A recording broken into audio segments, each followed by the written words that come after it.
guys, it's Debbie from healingfrombpd.org, and I'm here today with a video called What's in My DBT Binder. And for those of you who watch other videos on YouTube, especially makeup videos, it's kind of a play on what's in my purse or what's in my makeup bag, but hopefully this will be useful to you today as you embark on your DBT journey.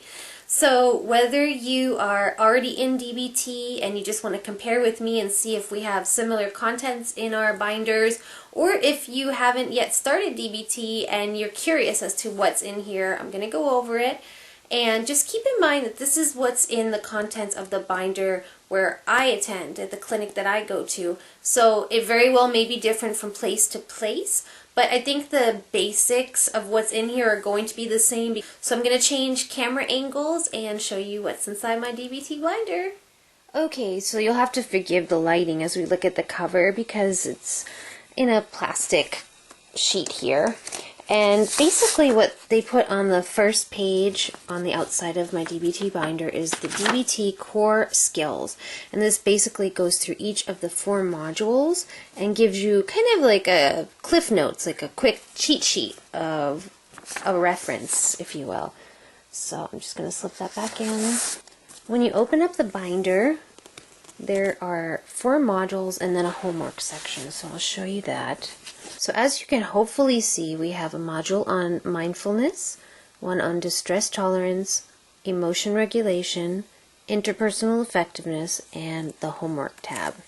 In the beginning of the binder, we have just some information on thoughts and feelings, kind of like a summary of some different distorted thinking patterns and some rational comebacks that you can use to soothe yourself and to get yourself back into a good space, if you will. After all of that section is when the mindfulness module starts. And we start with the core mindfulness skills, and they basically go into what is emotion mind versus reasonable mind and where they intersect in the middle at wise mind, and there are some questions to get you thinking about that. There are handouts for taking hold of your mind and really explaining what that means and how you would use your reasonable mind and why it's beneficial. This is just a little drawing that they use up on the board to further illustrate what it means to have reasonable mind, emotional mind, and wise mind. It's a very big principle and concept in DBT, so they focus on it a lot, especially during the mindfulness section. You'll see I have a lot of notes on mine, and that can be a really good thing. Sometimes they encourage you to take a lot of notes, especially during the videos where they have Marsha Linehan really digging into the skills and giving practical advice. So you'll see notes everywhere on mine. Then they start with the handouts. And basically, usually with the handouts, what they do is break down the main skills of that module and really get into telling you how they work and how to practice them. So this is great. So we actually just did, if I can just flip back here, we just did the taking hold of your mind what skills last week in DBT group, which are observe, describe, and participate. And I wrote a related blog post on that, so you can go check that out if you want to. And basically it goes on in this fashion. I have a couple of duplicate copies just because they made some new ones. Purpose of mindfulness, they get into the fight or flight response, which is really helpful information if you have a lot of anxiety attacks or panic attacks. I found that it was really helpful to have this detailed information about why the body is doing what it's doing when you get like that, and it actually calms me down so that when it happens I'm not quite as freaked out. Coping strategies for stress, different things you can do for anxiety, depression, and obsessive and unwanted thoughts.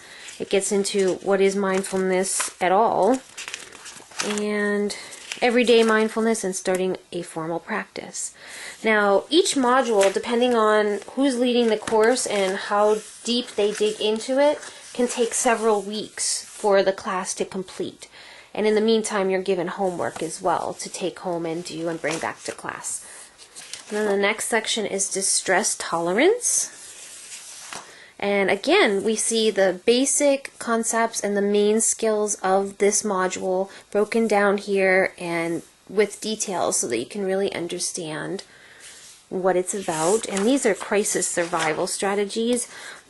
The stress tolerance skills are pretty much used when you have to endure the moment and get through a situation and there isn't anything you can do to change it. So it's about coping and being able to ride that and go through the emotions and cope until things can change and or get better. So this is where you'll find the self-soothing. I'm really big on this. I blog about self-soothing a lot. I have a Pinterest board where I post all kinds of things that fall into these categories, so it's an easy reference for me to go look and or listen to things that I find soothing.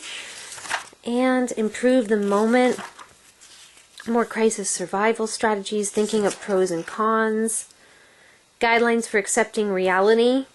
This is what I'm still really working on because I've been the queen of denial for a very long time in my life, and you know, this gets into how to cope with being in the moment and actually accepting what's happening as opposed to denying it or pushing it away. Half smile. I have a post on this as well that you might find interesting. Oh, in addition to the shadow being cast by the camera, we now have one of my cats walking through. Okay, so the stress tolerance continues. There are guidelines for accepting reality with actual exercises that you can do to practice.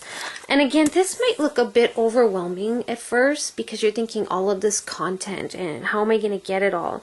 It takes time, and you may go through the program more than once, and you get to ask questions and you get to practice. So I'm just kind of giving you an overview of everything that's in here, but you know, it's going to go at a much slower pace when you actually work through the skills and learn them and practice them. So don't worry, okay?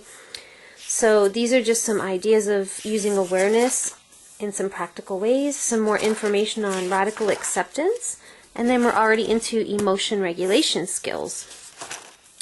So it gets into being a person that is emotionally sensitive, how to decrease your emotional sensitivity and your reaction to triggers, which is awesome and has been invaluable to me, to be honest with you. Decreasing emotional intensity, another one that is just vital. And in this section, they basically go over understanding what purpose emotions serve so that you can understand why certain things are coming up and presenting themselves, and then also how to cope, of course. So let's see, there are charts and you go over those, and then I love this section. This is the Emotion Regulation Handout 4, Ways to Describe Emotions. I have times where I feel so overwhelmed with emotion that I honestly can't even pinpoint exactly what I'm feeling, whether it's anger or anxiety or fear or jealousy. And if you go to these sheets, it'll have anger. Let's start with this one, anger. Anger words, so other words that can potentially mean angry. Prompting events, so typical situations that would cause somebody to feel angry, and they're really generalized. Interpretation of events that prompt feelings of anger. Biological changes, so muscles tightening, teeth clamping together. Expressions and actions of anger, things that someone might do when they're angry, and then the after effects. So if you don't know exactly what you're feeling, like if you can't pinpoint and name the actual feeling or feelings that you're having, this can be really helpful because you can go and look at prompting events, you can go and look at interpretations, you can go and look at biological changes, expressions, and actions, and see if you feel that you have a number of the items that are listed, and then that might help you to identify your feeling. And it's actually helped me a number of times. I would say in group, I don't even know what I feel, and the teacher or the doctor would say, take out your binder and let's go look and identify some of the things you know for sure, and we'll figure out what the feeling is. And it worked. So I mean, it goes into disgust, envy, fear, jealousy, joy, love, sadness. And then we get into another favorite of mine for the skills, and this is opposite action to change emotions. I have several posts on this, so be sure to check that out. These are ways in which you can act so that you can generate the opposite of what you're feeling. So if you're feeling sad, you might do some exercises to help you feel happy. If you're feeling anxious, you do them to feel calm. So then it gets into, okay, once you've done that previous section and figured out what emotion or emotions you actually have, figure out the opposite action to that emotion if that's what you're wanting to do, if you're wanting to change it and to feel better. So it gets into when should you actually go ahead and do an opposite action, and when should you just allow yourself to feel that anger, and then how to do opposite action. And it goes into that for all of the emotions that it has listed. Problem solving skills and emotion regulation, and then problem solving and opposite action, so it helps guide you as to which one would be more effective in your particular given situation at any moment, which is really helpful. More reducing vulnerability to negative emotions and how to stay out of emotion mind. Accumulating positive emotions. This is a great section. It is the Adult Pleasant Events Schedule, and it's a list of a number, over 100 things, just ideas that may not come as easily when you're distressed and upset, of ways to distract and ways to just feel good and do something fun. Thinking about buying things, singing around the house, eating, going home from work, just pleasant daily life activities to acknowledge and practice. Okay, this is kind of neat. This is a wise mind values and priority list, and it helps you to prioritize what's important to you in your life and how you live it, and then it just gives you something to reflect upon. I find these interesting, especially since we do them a couple of times a year and they change sometimes. It's fun to watch that. Kind of interesting. Then they get into building mastery and coping skills for emotional situations, with coping ahead of time, ways to take care of your mind and your body, dealing with extreme emotions, letting go of emotional suffering, another chart that they go over, troubleshooting and emotion regulation, so what to do when changing your emotion doesn't work, and interpersonal effectiveness. This is a section I've really been working on this weekend, and it's been going well, and it's about dealing better with people in friendships and relationships. So situations for interpersonal effectiveness, attending to relationships, balancing priorities and demands, balancing the wants to, shoulds, and building mastery and self-respect, which is an important one also. There are some goals of why you would want to even work on this. And then there's some myths about it, some positive statements you can tell yourself, some options to consider for asking or saying no to others, because a lot of times we have a difficult time being assertive. And there's some assignments and ideas and suggestions for practicing.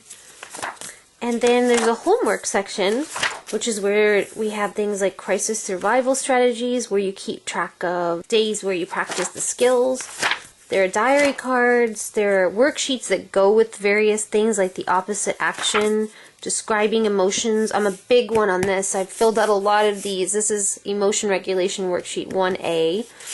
You've probably seen some of mine, and when I fill them out, they're quite detailed. Problem solving to change emotions, accumulating positives. I'm kind of flipping through and not showing everything at this point just because you get the general idea.